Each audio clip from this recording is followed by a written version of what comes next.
Conakry, 1er mai 2024. Merci de choisir Évasion TV pour vous informer. Tout de suite, les titres.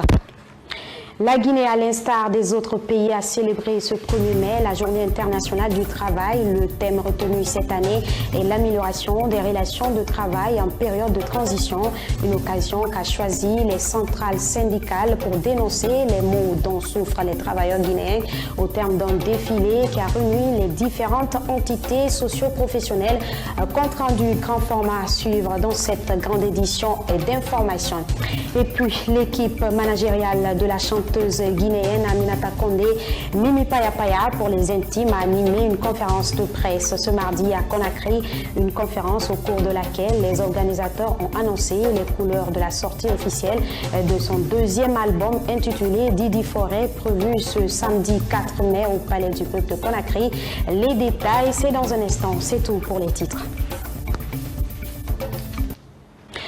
À l'occasion de la fête internationale du travail, les travailleurs guinéens étaient fortement mobilisés ce mercredi au stade de Koléa, une occasion pour la classe ouvrière guinéenne à travers les syndicats, de poser auprès des employeurs des doléances, mais aussi dénoncer les maux dont souffrent les employés guinéens. Et cette cérémonie a été présidée par le ministre du Travail et de la Fonction publique. Et suivez le film de cet événement en grand format avec Bintou Touré et Sebba Donascalo. À l'instar des autres pays du monde, les travailleurs de la République de Guinée ont célébré ce mercredi 1er mai la Journée internationale du travail. Cette journée historique qui célèbre le travail et les travailleurs a été fêtée ici au stade de Koléa. Le 1er mai 2024 est placé sous le thème la protection sociale, socle de prospérité partagée, d'âge de démocratie et de paix sociale. Depuis 1919, la protection sociale reste et demeure un défi pour le monde du travail et le système normatif de l'OIT a établi des critères qualitatifs et quantitatifs qui, ensemble, ont permis de déterminer un niveau minimum de protection sociale devant être fourni par le régime de sécurité sociale.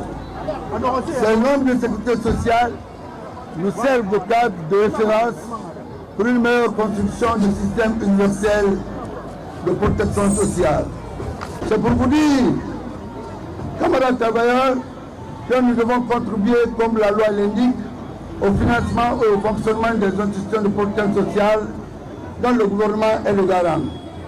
La classe ouvrière réitère sa demande auprès des employeurs, la déclaration des effectifs réels de leur travail afin de mieux assurer les risques sociaux. Au cours de cette célébration, qui n'est pas une première en Guinée, la presse s'est mobilisée sous la conduite du SPPG pour des défilés suivis d'un message fort du secrétaire général du SPPG, qui a ensuite mis un accent particulier sur le brouillage des ondes. Clé à délivrer aujourd'hui, c'est de dire à cause du brouillage des ondes de radio et le retrait de certaines télé de Bouquet Canal+, nous nous retrouvons aujourd'hui avec plus de 500 emplois détruits dans les entreprises de presse à Conakry comme à l'intérieur du pays.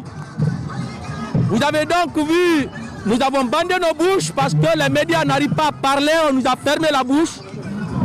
On demande aux autorités de libérer les médias, de libérer la presse, de libérer la démocratie, parce que la démocratie s'exprime à travers les médias. Donc il n'y a pas assez de messages à délivrer. C'est la première fois que les journalistes ont défilé sous la conduite du SPPG. Cette coïncidence historique est symbolique, mais nous demandons une fois encore la libération des médias. Michel Pepe Balamou est le secrétaire général du syndicat national de l'éducation. Il s'est aussi exprimé sur le cas des anciens contractuels communaux en situation de classe. le travailleur a un salaire insuffisant, difficilement acquis, qu'on appelle le SIDA. Le travailleur n'a pas un salaire décent et il faut faire en sorte que ce salaire-là soit rehaussé, qu'il y ait un travail décent, qu'il y ait une protection sociale et pour que les travailleurs de Guinée puissent préparer l'avenir de leurs enfants parce qu'on a des sous-bassements qui sont plus vieux que nos premiers enfants qui ont 25 à 30 ans. Et donc on a peur d'aller à la retraite parce qu'on n'a pas construit pour où loger nos enfants. Et je pense que si l'État crée toutes les conditions, revalorise la profession enseignante et revalorise le statut particulier de l'éducation et trouve une politique holistique de la profession enseignante, ma foi, ça nous permettra d'avoir vraiment un salaire décent, une protection sociale et une vie heureuse et qui nous aura permis d'être des fonctionnaires, et qui ont vécu pour leur pays et qui ont rendu service à la République et la République ne doit pas d'ingratitude à notre endroit. Prenant la parole, le ministre du Travail et de la Fonction publique s'y est engagé au nom du gouvernement guinéen et du président de la transition, général Mamadi Doumbouya, d'améliorer les conditions de vie des travailleurs et de la libération des médias sur les bouquets canaux dans les prochains jours. À ce propos, j'adresse mes salutations aux organisations syndicales de notre pays ainsi qu'aux employeurs de tous les secteurs pour leurs rapports respectifs dans la création d'emplois décents en faveur des Guinéennes et des Guinéens. Mes remerciements au mouvement syndical guinéen et à la Confédération générale des entreprises de Guinée pour leur collaboration dans l'organisation de la célébration du 1er mai de 2024. Célébration à travers laquelle nous nous sommes mis d'accord désormais de discuter des problèmes essentiels qui caractérisent le travail. Et pour qu'ensemble, nous trouvions des solutions pérennes, des solutions durables pour des meilleures conditions de vie des travailleurs et les meilleures conditions de travail des travailleuses et des travailleurs de Guinée. Cette cérémonie a pris fin par les prestations des artistes et les défilés étaient prévus dans les différentes entreprises de Guinée. À Dubreka, la fête du travail a été également célébrée par les citoyens et travailleurs de la localité. C'est le préfet qui a présidé la rencontre accompagné des membres des nouvelles délégations spéciales de la localité. Suivez le compte-rendu de notre envoyé spécial depuis Dubreka, Mohamed Lamine Gabi. À Dubreka, la fête du travail a été célébrée dans l'enceinte du bloc administratif de la localité. À cette occasion, les travailleurs citoyens se sont fortement mobilisés pour la circonstance. Entreprises locales, ONG et différents syndicats de la localité y étaient pour rendre la fête plus belle. Dans son discours, le préfet de Dubreka n'a pas manqué de rappeler les objectifs et l'origine de cette célébration. Nous sommes aujourd'hui mercredi 1er mai 2024, jour de la célébration de la fête internationale du travail. Une journée dédiée aux travailleurs du monde entier par l'Organisation des Nations Unies. L'objectif est d'offrir à tous les employés sans exception des secteurs publics, mixtes et privés,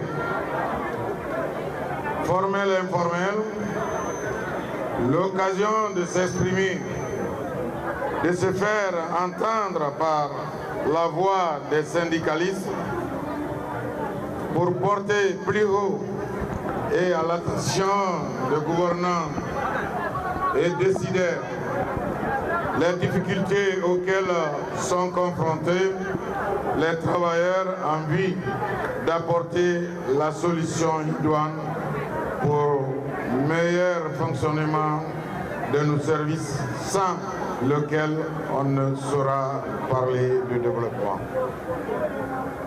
Pour le président de la centrale syndicale de Dubreka, c'est une réjouissance pour les travailleurs en célébrant cette fête du travail.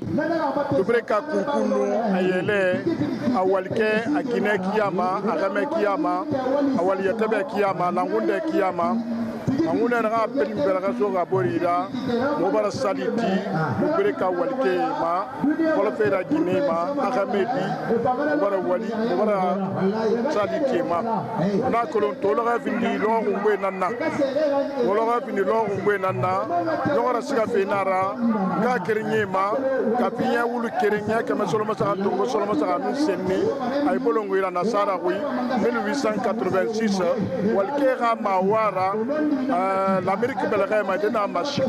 A noter que cette cérémonie de célébration s'est terminée par les défilés. Toutes les entités socio-professionnelles de la dite préfecture et un satisfecit de reconnaissance a été décerné par le préfet Abaka Sidiki Traoré.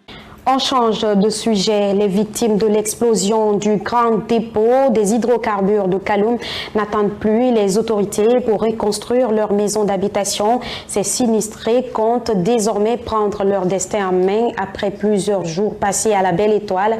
Fatoumata Raoussaleno et Mamadi Sangaré au reportage.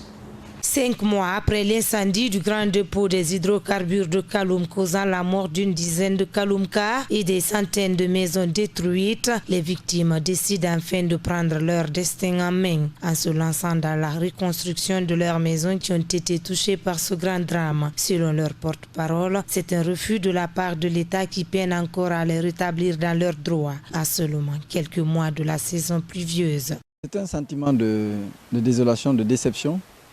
Et quand nous savons que pour nous, il y avait des autorités qui étaient sensibles aux problèmes des populations, raison pour laquelle nous avons attendu durant 4 mois pour voir qu'est-ce que l'État allait faire. Et durant ces 4 mois, en réalité, nous n'avons rien vu.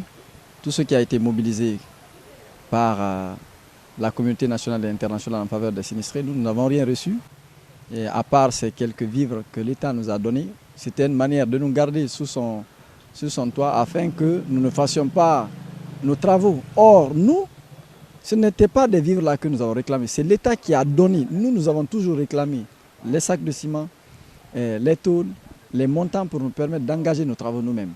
Et après 4 mois, nous n'avons rien vu de tout cela. Plus loin, le porte-parole des sinistrés rappelle les difficultés que vivent actuellement les sinistrés de Kaloum. Jusqu'à présent, les gens dorment ici, les femmes enceintes, il y a des enfants qui ne vont pas à l'école. On évite que ces restes de bâtiments-là ne s'écroulent sur des personnes pour enregistrer de nouvelles pertes en vie humaine. C'est ce côté-là surtout. Et si l'État, lui, nous a oubliés pendant 4 mois, environ 5 mois, et nous pensons que la meilleure façon, s'ils veulent aider les Corentinkas, nous leur demandons de nous donner des fonds aux concessionnaires pour que les gens engagent les travaux eux-mêmes. Et de se rabattre sur la loi. Tout ce qu'ils doivent faire ici, ils n'ont qu'à soutenir, ils n'ont qu'à marcher avec la loi. Parce qu'ici, nous parlons d'indemnisation. Lorsqu'il y a indemnisation, nous savons ce que la loi dit. J'ai dit que l'indemnisation se fait par voie de paiement financier et cela se fait au prorata du préjudice subi. Ces mères de familles victimes de cette catastrophe sont dépourvues de tout espoir aujourd'hui et décident de ne pas céder leur domaine pour qui que ce soit. Nous demandons aux autorités de rester tranquilles. Comme c'est nous qui avions nos maisons gâtées, nous allons les reconstruire. Mais nous donnons pour nous à Dieu.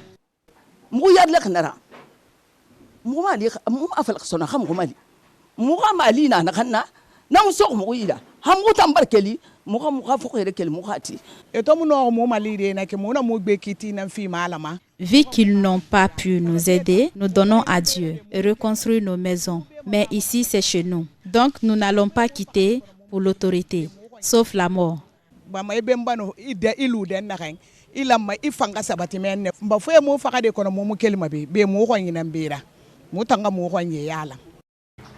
Et puis, le collectif des étudiants guinéens a lancé le mot d'ordre de boycott des cours ce mardi dans les universités et instituts publics du pays pour 48 heures. Une manière pour ces étudiants de mettre la pression sur les autorités éducatives jusqu'à la satisfaction de leurs revendications. Interrogé ce mardi, le responsable des technologies de l'information et de la communication du bureau exécutif s'est exprimé au nom de son président pour faire le bilan de cette première journée de boycott. Abdoulaye Kamara et Bangali Ansane pour en savoir davantage.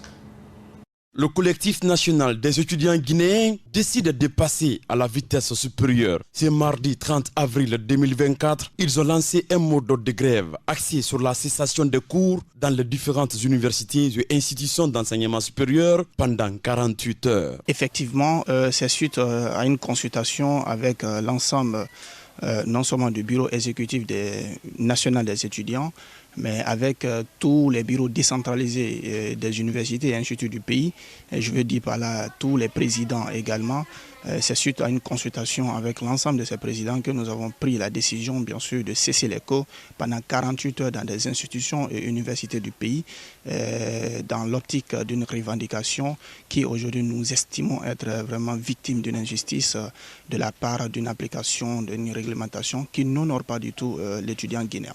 Ces étudiants expriment leur ras-le-bol sur un certain nombre de revendications qu'ils demandent aux autorités du ministère de l'Enseignement supérieur, de la recherche scientifique et de l'innovation. Alors nous demandons bien sûr l'application de l'ancienne réglementation qui est 2007.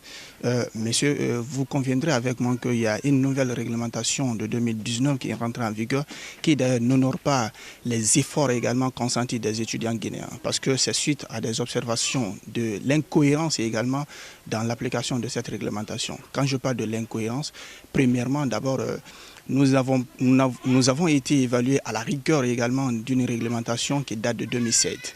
Et à la veille de la délivrance de diplôme, nous subissons également l'application d'une nouvelle réglementation qui n'honore pas l'étudiant guinéen et globalement qui met en péril également le projet d'études de l'étudiant.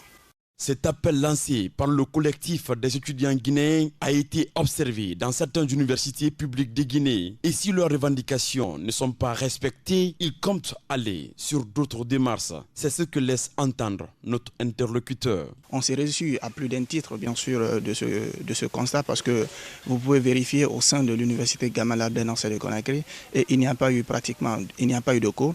Les étudiants qui n'étaient pas informés de la situation, quand ils sont partis et qu'ils ont su l'information, beaucoup se sont aussi retournés également.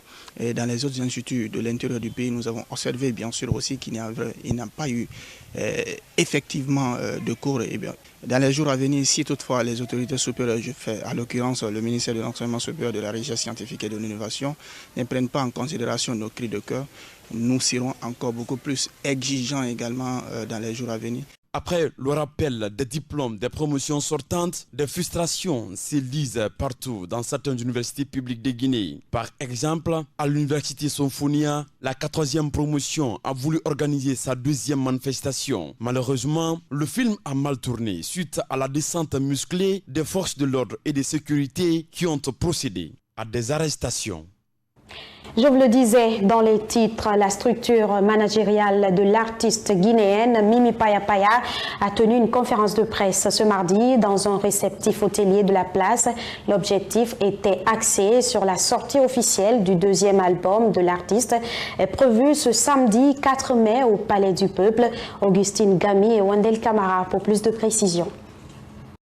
Composé de 16 titres, Didi Forêt. C'est le nom du 2e album de l'artiste Aminata Condé, connu sous le nom de Mimi Paya Paya. En prélude de la sortie de ce nouvel album, la structure managériale de l'artiste s'est adressée à la presse ce mardi pour annoncer les couleurs du dit événement. Ça sera l'une des meilleurs concerts dans le Palais des Congrès, Palais du Peuple, cette année. Je ne dirais pas le contraire, mais peut-être vous verrez la chose et ceux qui ne seront pas là vont entendre les échos. Tout est prêt. Après la sortie du 4, il y a un booking fort derrière. Déjà à partir du 11, elle sera en Sierra Leone.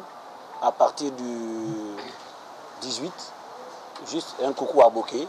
Et après, ça sera une tournée européenne qui est déjà bookée pour 2 mois. À partir du 21 juin. Et il y a un festival qui a sa première édition à Paris, qui doit commencer à partir du 22 juin. Elle doit commencer là, sa tournée européenne. Contrairement à son précédent album dénommé Femme battante, l'artiste a cette fois-ci prêté son inspiration à l'amour et à toutes les merveilles qui l'accompagnent, précise son manager. Cette fois-ci, elle est partie sur l'amour, carrément. Elle a chanté, elle a été sentimentale dans cet opus-là. Quand tu écoutes Didi Forêt, c'est carrément sentimental. Et le nouveau tube qui arrive, Mon Doudou, ça aussi, c'est sentimental. Aujourd'hui, quand vous écoutez ce qu'elle a chanté dedans, c'est nous qui, aujourd'hui, la technologie est en train de faire beaucoup de problèmes dans nos foyers aujourd'hui. Beaucoup de problèmes.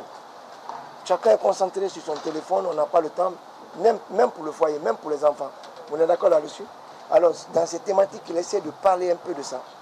Est-ce qu'on peut avoir un peu de temps pour nous-mêmes, pour nous et pour nos familles. Par la même occasion, ces organisateurs invitent la population ainsi que les médias à soutenir les artistes qui sont dans la créativité afin qu'à travers eux, ces derniers puissent atteindre leur objectif. Tous les œuvres que nous sommes en train de faire, tout le travail que nous sommes en train de débattre, promoteurs ou tout cela, la finalité, c'est vous. C'est ce que vous dites, c'est à cela que les gens y croient. Où tu as appris, qui t'a dit, c'est le monde de la presse qui m'a dit. Merci de nous avoir accompagnés depuis et continuellement. Nous demandons vos plumes, nous demandons vos pages. La musique guinéenne ne pourra pas aller sans vous. Le jour du concert, Lama Reggae promet que cet événement sera une célébration inédite. Il invite donc tous les fans à venir massivement au Palais du Peuple pour soutenir Mimi Paya Paya. Ainsi prend fin ce journal réalisé par la rédaction politique d'Évasion TV en complicité avec la régie. À tous, merci de votre fidélité et de votre confiance. Excellente fête de travail à vous. À très vite sur Évasion Guinée.